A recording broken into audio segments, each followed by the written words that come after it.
Clinical again from Arsenal. 7 Premier League wins in a row. In that time, they've scored 31 goals.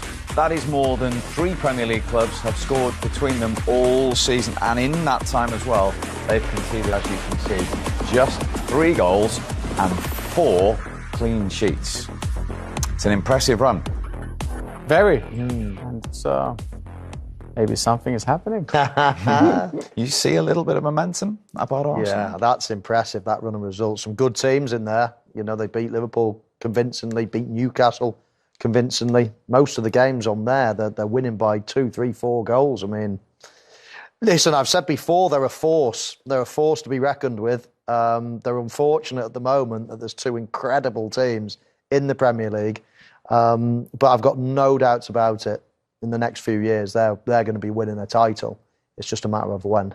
Well, you said they had to have the right application tonight. I mean, they were 1 up inside 5 minutes. From that moment on, it was almost how many are they going to get? This really did set the tone, didn't it, from Martin Ødegaard? Yeah, it did. I mean, they played some fantastic football here. They go in there 2v1, and then Ødegaard loses his marker and just can open net. So it's almost too easy. Like, it shouldn't be allowed to be this easy, but they were much, much better than Sheffield. 3 goals in the first 9 minutes, 50 seconds. Yeah, Declan Rice getting in advanced positions today. He was playing a little bit further forward. Sousa, who was marking Ødegaard, needs to look in the mirror there. I mean, that was awful defending, laziness, no dedication, no desire to stop anybody. I mean, he's literally watched him. If he ran on the blind side, Ødegaard, of him, I'd say, all right, he's just not spotted him. No. He's been right in front of him the whole way, and it's like you've had loads of opportunity to go and close your man down or to track the run. Just look there on the edge of the box. And he's seen him, and he's literally moved a couple of yards. It's awful defending. Do you want to score? Well, exactly. What chance have you got? Literally, what chance have you got if your players are doing that? Watching a player, and I can't be bothered, let's just let him run. 5 minutes gone. It's not like he's tired. Just let him run. It's like unforgivable. If I was if I was a teammate, I mean, you'd get him in the dressing room and you'd scream at him. You know, that's cost us the game. We prepared all week for that, and you just go lazily let him run past you. No, that can't happen. That would never, ever happen in a serious team, you know, in a team that are going for a title, that have got high standards. That's giving up straight away after 5 minutes. And you both saw evidence of similar for the second goal shortly afterwards. Yeah, that's so many things that's wrong how they play Sheffield. But you play against Bukayo Saka, you never, ever let him be isolated so he can just run at you. He has enormous pace and a great brain. He knows where the ball is supposed to be played. But here we see it from a great angle. All Bukayo sees here is just that space in behind. Oh, here we go. I'm going for it. You have no chance catching him. And then you have first post defending. That's a joke. And he just like, if I put it here like by the goal, he might hit someone and goes in. It's what we do in the training ground. We talk about all the time. Just put the ball in front there. If you're lucky, someone just pokes it in from your own team, or you hit someone opponent because he's unlucky and it's an own goal. It's very poor defending. Mm. Yeah, unfortunately, Bogle at the back post, he can't get out of the way of it. But, you know, you've got to manage to stop that. You know, Saka's one of the star players, one of the players that can hurt you, and you've got to manage it. There's 2 players out there really marking him, and none of them have prevented him going into the area that he wants to go into. So, you know, it was bound to happen. 15 minutes gone, 3-0 for Sheffield United. Game over with 75 plus stoppage to play. Yeah, and all of a sudden it's getting embarrassing. This time it's Martinelli. They lose the ball. It's a bad first touch for Sheffield United, and then all of a sudden they outnumber them on the far side. And, you know, they get a nice little overlap, chop it back, and Martinelli with a finish. I mean, as I say, you know, Sheffield United, they got bodies around the ball, but then all of a sudden, as soon as there's a switch, they're outnumbered on that far side. Yeah, and that's what Arsenal always do. Like, they want to come up one side, then they go parallel to the other side. Like, when you play against Arsenal, you need to know that. It's not just the side where the ball is. You need to sprint on the other side, because that's normally where they want to hurt you. And if you don't know that now by Arsenal, then sorry, you haven't done your homework. Mm. And it takes a deflection, of course. I mean, it's a little bit unlucky, but as was said before, you know, there's nothing unlucky about this scoreline. Sometimes, you know, you have 6 shots and a deflection here and there, and you think, oh, you know, it's everything went in. there's nothing unlucky about the way Sheffield United are playing. They have been losing by 5 goals every week. It was one more today. Yeah, Havertz with number 4, who's continued his recent run, at least on a personal level. Yeah, no, he played well today, and becoming important for Arsenal. But again, here, sloppy. You can't do this against Arsenal. No transition. They're great at this. And I think he has a great left foot. I don't care what people say, like this, now Arsenal is a success or not a success. He has a very nice his technical ability is great, I think. And when he's calm and like this, he just buries it in the corner. Because it's easy to get the wrong spin on that ball and goes outside of the post. He hits it cleanly, calmly. Great goal. Yeah, you talk about his left foot. I mean, that was a cracking strike. And he also showed for the 6th goal that we'll come on to see in a bit how good his touch is as well. I mean, with his left foot, absolutely incredible. But that was number 4, and it was still to get a little bit worse. Yeah, he scored in 3 Premier League games in a row as well. Declan Rice getting in on the act. Yeah. You said right at the start of the season you felt he could add more goals in this Arsenal team. That's 5 in the Premier League now, which is his best return. Yeah, I mean, he's a real all-rounder, isn't he? I mean, he's a great holding midfield player. He was given the office to play a little bit further forward today, making those runs when the ball's chopped back here. The ball just bounces in front of him. He has to control this one, knock it into the ground. It was a lovely finish, the perfect area to be aiming for. And, you could play this lad everywhere. Steven Gerrard I played with throughout my career, and he was another one. You can play him right back, centre forward, centre midfield, anywhere. Just a brilliant player with a brain, great athlete. He can play, as I say, as a holding midfield player, but then you play him a little bit further forward and he creates, he scores. He's just a talented boy, and even though he cost all that money, he's still one of the signings of the season. Yeah, no, we know he's a great player. I still have it. Was the price tag? Is that what we now pay for central midfielders? And it looks like it. So for Arsenal, what I like about Arsenal is we need that type of player in this position. They don't go on the market and they say, oh, that was a cheap right winger that we might buy for a bit less. Like, no. This is what we need, and we'll pay the money. And that, for me, is what top clubs do. Yeah. So 5-0 at half-time, which was Arsenal's biggest half-time lead in the Premier League. Just the 1 goal in the second. Ben White scored a bit. Michael mentioned Havertz's role in it. Yeah, and it's actually Ben White beforehand, so moves and open up that area for Havertz. And then a really lovely finish with his left foot. But here, look at that little touch that comes here. I think that's what Michael... That is lovely. And then the chop with his outside foot. Calmness, and then the pass with his outside foot, just to show us what great technique he got. Yeah, virtually every different... the way you manipulate the ball with his left foot there, virtually every different skill he's shown. But as Freddie said, Ben White actually starting as a right, quite far up, almost in a right wing position there. He makes a lovely run inside for Havertz to run into the channel. And then Havertz does just brilliantly well to bring the ball down. Just that languid, loose, classy style he's got, hasn't he? Rather typical of Arsenal today, nobody scoring a hat-trick. Even though they score 3 goals, it's always shared around nicely. They still lack that person to go and fire, 20, 30 goals. But hey, it doesn't matter if everybody's scoring. No, they've scored 31 goals in those 7 consecutive wins. 6-0 tonight. Here's their manager, Mikel Arteta.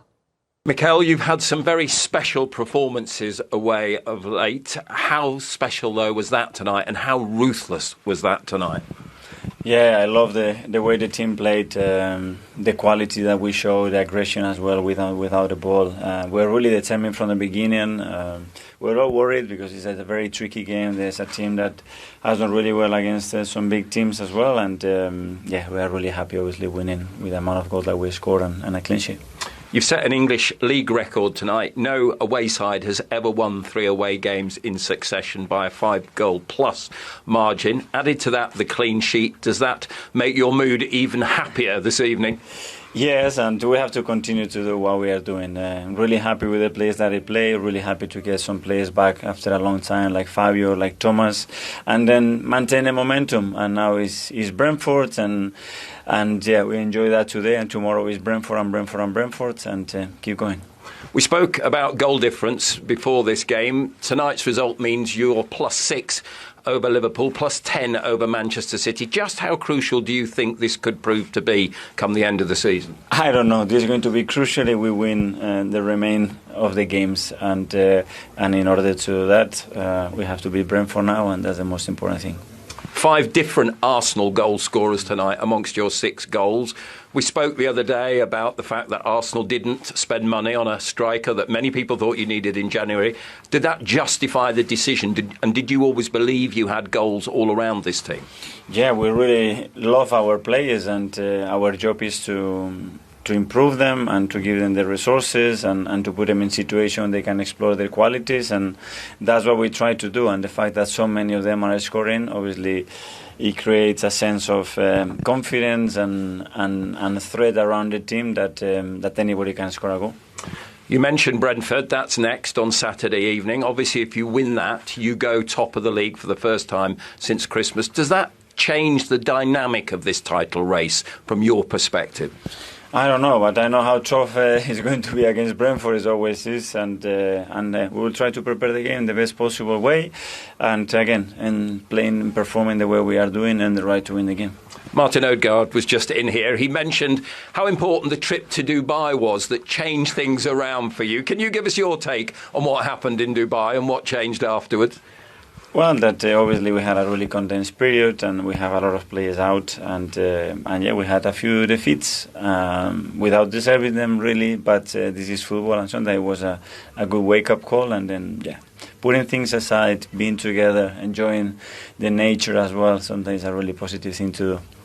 Just one thing that perhaps wasn't so positive tonight. We saw Bukayo Saka and Gabriel Martinelli in particular come off. Gabriel's injury looked a little more severe. What can you tell us? Yeah, Bukayo was feeling sick and he wasn't feeling right, so we decided to take him off and bring Fabio in. And with Gabi, it's just a cut. So he had a tackle and he had a slight cut, and we have to see how he's. And very finally, what message have you sent to your 2 key opponents tonight in this title race? Nothing. We have to do our business and win our games. That's the only thing that we can do. Mikel, thank you. Thanks to you. Thank you.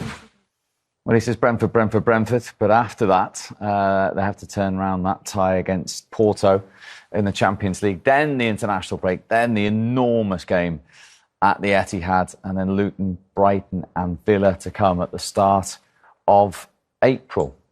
These mid-season trips to Dubai seem to be helping everyone. Maybe we need one. Absolutely, yeah. Let's ask our bosses. But no, it is great. I mean, personal experience. Wherever you go, doesn't matter where it is. But if you go together as a team, you almost have a little reset. And it came at the right time, really. They were having a little wobble that Freddie mentioned earlier. And since then, look what's happened. So I'm sure they'll be looking at doing that a little bit more often. But we just saw their fixtures. Of course, if they can get past Brentford at the weekend and then sit back and watch they're top. Liverpool against Manchester, somebody's going to drop points. So they're going to be gaining on somebody this weekend if they concentrate on their business. So exciting times for them. And then, of course, the big one on the horizon is going to the Etihad. And if they can avoid defeat there, then they are in serious business. These are the little chinks. You've been there. Like Michael says, they could be top by Saturday night and Sunday night. Who knows? Of course they can. But this is, if you want to be up there, what you talk about, you have to. These games are important. You have to just be next to the top boys, and if anyone messes up, you're there to bite. And it could happen. Then the next weekend that they get lucky. We don't know if there's going to be a draw or someone win, and then it's different. They won't be top. But I think it's important. I felt if I remember the score line, but when they played Liverpool, I think if they had lost against Liverpool at home, I think the gap would have been 8 points. And I said then, if they lose this game, I think it might be over, because 8 points is a lot. Instead, they won that, and then I think they felt, we're in this. And then they got all this momentum going, and now they feel they're right in it. In the complete other side of the story, rock bottom, 13 points, beaten again, Sheffield United. Here's the Blades boss, Chris Wilder. Team that they've done that to this season. They're a very strong opponent. What did you make of that game tonight? I didn't think we were very good. I think we not gifted goals away, but certain situations we could do a lot better from a defensive point of view. And I thought they were outstanding, especially when they got around the edge of the box. The quick play was incredible. Then when you have to do that, you have to defend right, you have to track runners right, and we didn't do that and made it pretty easy for them to open us up. As I said, the speed of their passing, the movement around the edge of the box.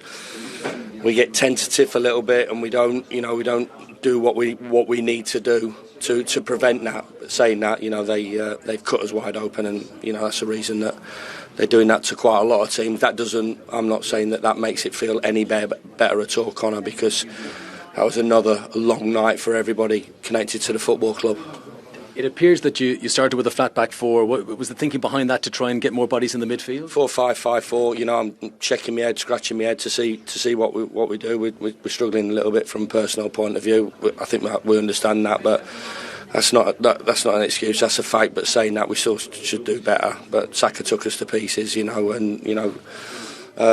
down that side. So whatever you need to do, whether it's 5-4 or 4-5, you've got to try and stem the tide, and especially when they're in full flow. And I've got to say, as I said, really disappointing night for us. But there's such an outstanding side with threats all over the pitch, and when they get 5 at the top of the pitch, they find that pass, they find that movement, and when they find that rhythm, it's difficult to stop. What more can he do and say? Imagine this it. Team. Imagine it. Imagine managing a team 5-0 down. Imagine being one of those players jogging back onto the pitch thinking, we have got no chance. That's the longest 45 minutes of your life you're watching. You're probably looking at that clock in the stadium virtually every couple of minutes thinking, hurry up, get us, put us out of our misery. It's horrible. 5-0 at half-time. 3-0 after 15 minutes or something. You're probably thinking the same thing. These players, it must be so tiring, so difficult for them. Mentally, it must be an absolute killer. And for the manager, what can you do? Your players are making mistakes. They're not good enough. You're playing against top teams. The Premier League is absolutely ruthless for exposing any chinks that you've got in your armour. It's not nice being down there. And, I'm sure Sheffield United fans will probably be thankful of going down and then maybe winning a few games in the Championship next year, because that's the only way they're heading. Yeah, extraordinary. After 16 minutes, we saw Oliver Norwood substituted by Chris Wilder. Nothing against him personally, I'm sure, tonight at 3-0 down. And he changed the shape. Yeah, no, he had to do something. I think even before the first goal, I think they almost scored 2 goals. I think in the first minute, I think there was in the crossbar and there was chances everywhere. And I don't know where to start with Sheffield, to be honest. When you sit in this position, I was a player, you don't want to be too harsh either, because it feels, maybe like you said, the players are not really up to that level with Arsenal. Just how you body position yourself against the Bukayo Saka, they're so much quicker than you. You know in a sprint you have no chance, and that's nothing. But then at least your body position a little bit better. Or there was a shot and the centre-back turns his back to the ball and then it deflects on. Small things like that you don't have to do. In the first goal you talk about, you have a game plan. You worked all week and you may be pumped up to let's show people that we can play, excuse my language, to us, that we are wrong, we don't know what we're talking about. And then one of your players let him go like that when he stands next to him. You will go mad. For me, where I played, you will have him up the wall. That's my pride. Now all of a sudden, we don't laugh at them, but it's almost people around the world 6-0, they're not particularly good. Let's finish on Arsenal, because Mikel Arteta reluctant to talk about the goal difference there. But let's talk about it. 6 above Liverpool and 10 above Manchester City. Who knows? That could be an important component. It could be. Have Man City or Liverpool got Sheffield United to play? Because they might close the gap in one game. No, it's significant. It really is. It's a close call this season. It's going to go right to the wire. I'm pretty sure of it. And it's the oldest saying in the book. If you've got the best goal difference, it's almost like an extra point. So it's a big night for Arsenal. Really big night, that is. OK, everyone expected them to win the 3 points, but to get 6 goals as well is double whammy. Absolutely. Freddie, great to have you with us. Thank you very much indeed for joining us. Very successful night for Freddie's former club. And they're back just in that top 3, separated by 2 points. See you soon. Thoughts about Arsenal and Sheffield United. Arsenal were in fine form since the start of the year. The last time they lose in the Premier League was on the 31st of December last year, when they lose at Fulham 2-1. The last 6 games leading to today, they win them all. What is spectacular is not only do they win, they scored loads of goals, 26 in all in these games. 5-0 drubbing at Crystal Palace on the 20th of January was followed by a 2-1 win at Nottingham Forest on the 30th of January. Then the league leaders Liverpool came to Arsenal. They beat them 3-1 on the 4th of February. The 11th of February saw them batter West Ham at their own ground 6-0. Then came Burnley with another drubbing at the ground of 5-0. Newcastle came to Emirates on the 24th of February and they beat them 4-1. Last year, they had a healthy lead and blew it. This year looks very different. Instead of looking to drop out, they seem to gain momentum, blowing teams away with huge scores and beating the league leaders, Liverpool, rather comfortably. They look like a proper candidate for winning the Premier League with just 1 point behind City, who are also 1 point behind Liverpool.